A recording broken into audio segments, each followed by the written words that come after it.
जितने लोग आस्था चैनल पर सुन रहे हैं, जितने लोग फेसबुक यूट्यूब पर सुन रहे हैं, जितने लोग इस कथा पंडाल में जो दिल लगाकर और ध्यान लगाकर सुन रहे हैं, आप लोगों से निवेदन, श्राद्ध पक्ष में मासिक शिवरात्रि आती है। बोलो, आती कि नहीं आती? अरे जम के तो बोलो जरा, आती है ना? श्राद्ध पक्ष में मासिक शिवरात्रि आती है। 30 तारीख को शिवरात्रि भी पड़ेगी, मासिक शिवरात्रि, और पितृपक्ष की शिवरात्रि।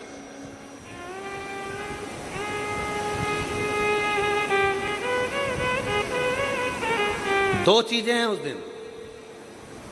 पितृपक्ष की शिवरात्रि 30 तारीख को पड़ेगी। केवल एक शिवरात्रि को जानते थे भाई, बोलो सही है कि गलत?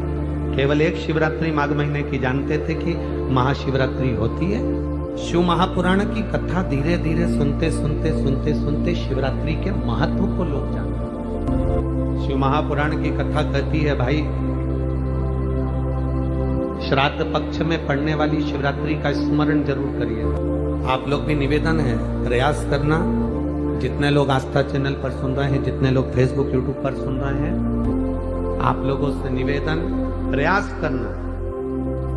एक सफेद पुष्प, एक श्वेत पुष्प, बाबा देवादिदेव महादेव को शिवरात्रि है, तो श्राद्ध पक्ष की शिवरात्रि के दिन बाबा देवादिदेव महादेव को एक सफेद पुष्प समर्पित कर देने पर अपने मन की कामना कर बाबा देवादिदेव महादेव 3 महीने वो कामना पूर्ण करता है।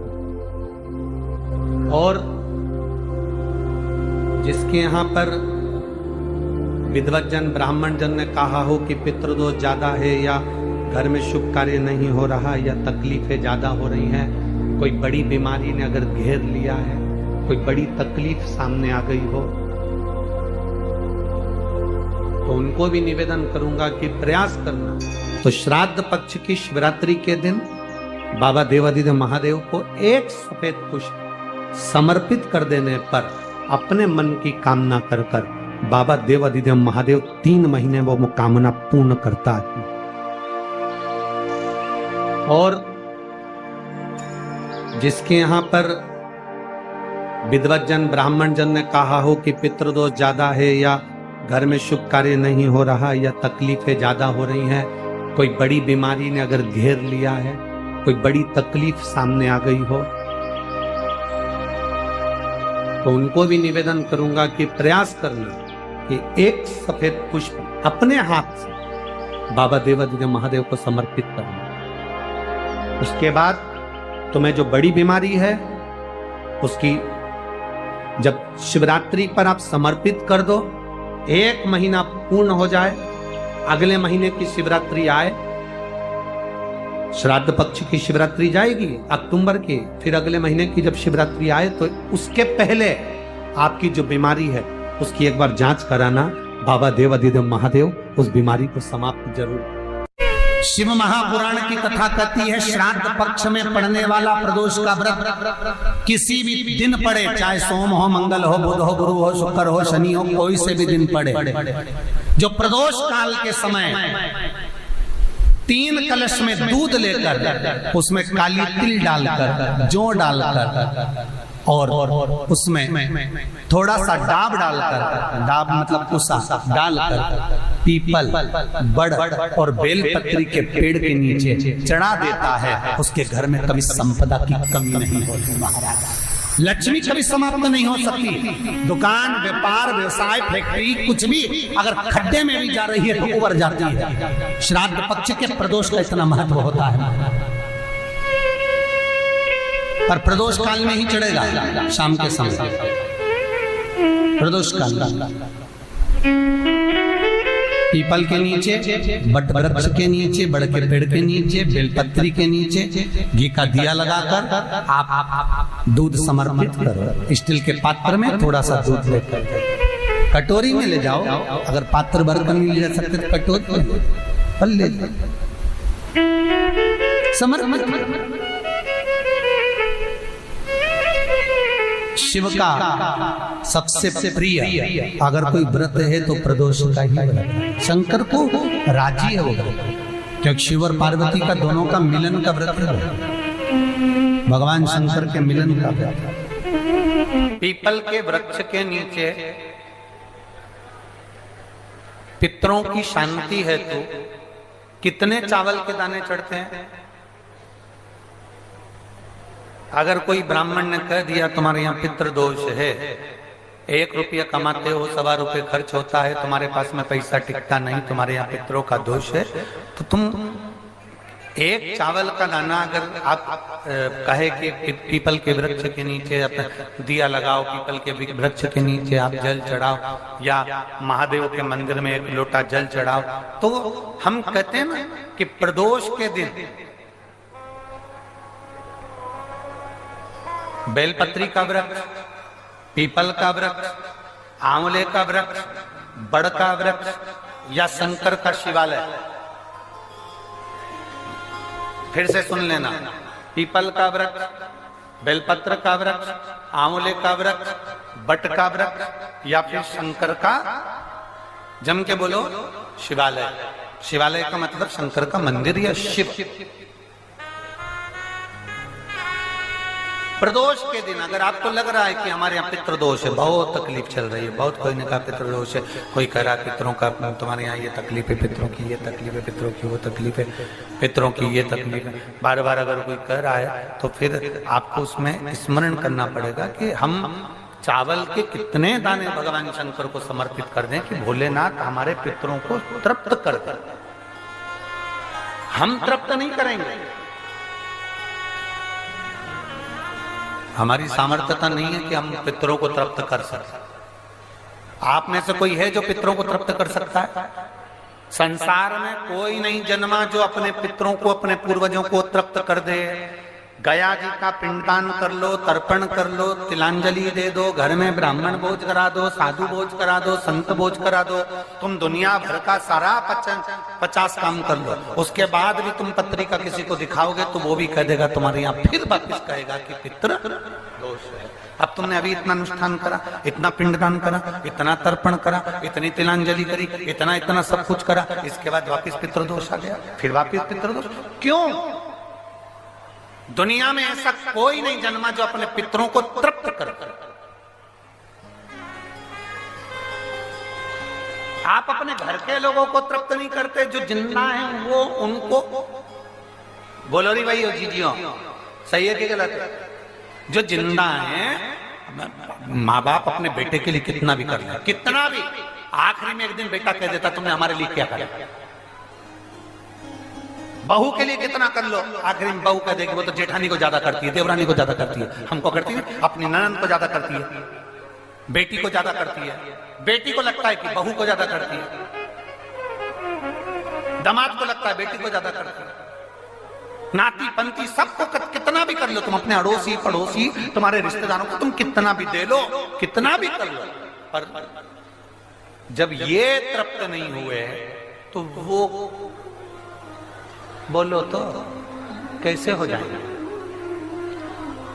अपनी सामर्थ्यता है, अपनी सामर्थ्यता है कि अपन तृप्त कर ले हमको, अपनी कोई सामर्थ्यता नहीं है कि अपन पितरों को तृप्त कर ले, या अपनी सामर्थ्यता के अंतर्गत नहीं, ये अपनी सामर्थ्यता नहीं है कि हम अपने पूर्वजों को, अपने पितरों को तृप्त कर। तृप्त कौन करेगा?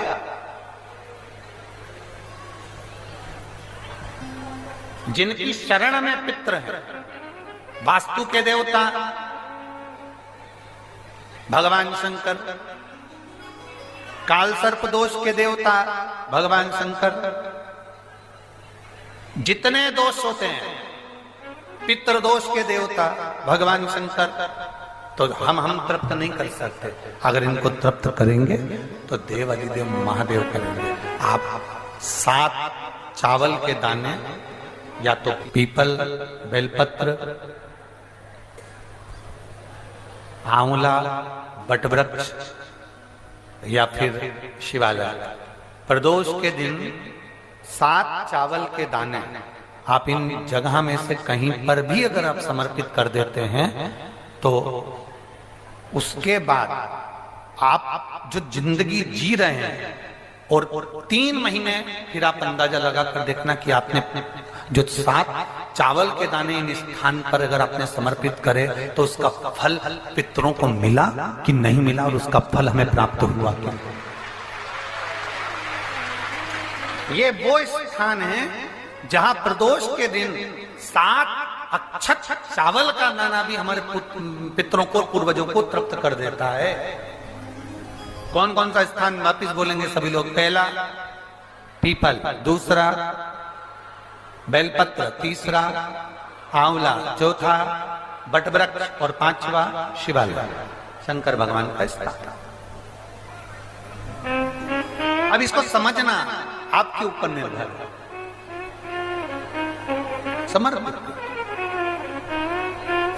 कभी मौका लग जाए, सारी दुनिया के लोग तुमसे कह रहे हैं तेरे घर में पितृदोष है, 1 रुपए कमाते हो 1.25 रुपए खर्च होता है, मानसिक टेंशन बना रहता है। घर में एक व्यक्ति बीमार है, ठीक हुआ, दूसरा बीमार पड़ गया, दूसरा ठीक हुआ, तीसरा बीमार पड़ गया, तीसरा ठीक हुआ, चौथा बीमार पड़ गया। मतलब कहीं ना कहीं पितृ का भाव, पितृदोष का वर्णन। किसी ने कहा तुमसे कि तेरे यहाँ पितृदोष है, तूने ब्राह्मण को भोजन करा दिया, पिंडदान करा दिया, तर्पण करा दिया, तिलांजलि करा दी, गया जी का श्राद्ध कर दिया, हरिद्वार चली गई, वहां पिंडदान करवा दिया, ब्राह्मण भोज करवा दिया, तिथि पर भोजन करवा दिया, सब कुछ करवा के देते। अब एक काम और करके दे, एक काम और करके देख लो। जब तुम घर में भगवान शंकर की आरती, तुम्हारे घर में शंकर जी का शिवलिंग है, भले काय का भी हो, छोटा सा, भले सियोर का कंकर शंकर हो, नर्मदा का कंकर हो, चाहे शंकर पारद के हो, पीतल के हो, स्टील के हो, लकड़ी के हो, जिसके भी हो, लोहे के हो, पाषाण के हो, जिसके भी हो, शंकर का शिवलिंग अगर हमारे घर में है और आप रोज प्रतिदिन भगवान की आरती करते हो, प्रतिदिन, और आपको लग रहा है कि मेरे यहाँ तकलीफ चल रही है, ये ठीक ही नहीं हो रही, लगभग 1.5 महीना आप कम से कम 45 दिन, 1.5 महीने के करीब में ऐसा प्रयास करना कि भगवान की आरती, शंकर भगवान के शिवलिंग की आरती करने के बाद उस दिए को भगवान के सामने मत रखो, उस दिए को उठाकर जहां तुम पानी का मटका रखते हो, हंडा रखते हो, जिससे तुम पानी पीते हो, तुम्हारे रसोई घर में जो पानी का मटका, हंडा, बाल्टी, आरओ का पानी जिस मटके में गिरता है, हंडे में गिरता है, जिसको हमारे यहाँ पितरों का स्थान कहते हैं, उस स्थान पर, उस मटके के पास में, उस हंडे के पास में, उस बाल्टी के पास में, जहां रसोई घर में पानी रखते हो, उस रसोई घर में पानी जहां रखते हो, उसके पास में उस दिए को भगवान के सामने नहीं रखना। आरती उतारने के बाद उस दिए को ले जाके सीधे परिंडे के पास में, उस हंडे के पास में, मटके के पास में उसको रखो।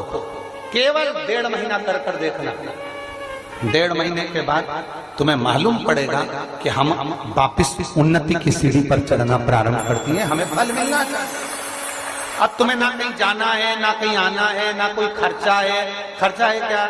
ईमानदारी से बोलो, कोई तुम्हारा लाखों का रुपया लग गया क्या? रोज आरती करते हो रोज आरती। बस आरती का नियम बना लो कि हमको पितृदोष किसी ने बोला है, हमारे घर में अशांति है, पितृदोष है, कोई कह रहा है कि तुम्हारे घर में पितृदोष है, हमने सब कुछ करके देख लिया। अब हमें ये करना है कि महादेव की आरती जब होती है तो उसकी ज्योत का दर्शन करने पर 1000 कपिला गाय के दान का पुण्य मिलता है। तो ये पुण्य हम हमारे पितरों को देते हैं, जिससे उनकी मुक्ति हो जाए और हमें आशीर्वाद प्राप्त। उस दिए को नीचे नहीं रखना, आरती उतारने के बाद आरती पूरी हो जाए तब उस दिए को ले जाकर, जब आप ले जाकर उसको रखें तब उस स्थान पर रखें जहां पितरों का स्थान, जहां पितरों का स्थान।